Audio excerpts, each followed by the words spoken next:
I don't know. Maybe it was different for you. Really? For me, it's the spontaneous gatherings. It's clicking into my ski boots and just setting off on the first tracks.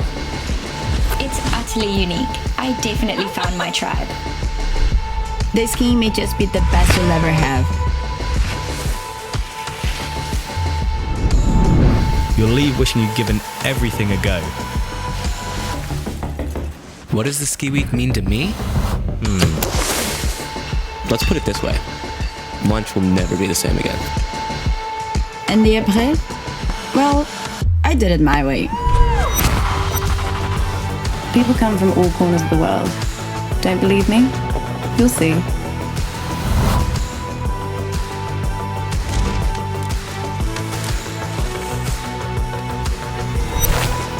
I fell hard on the slopes, and maybe even in love.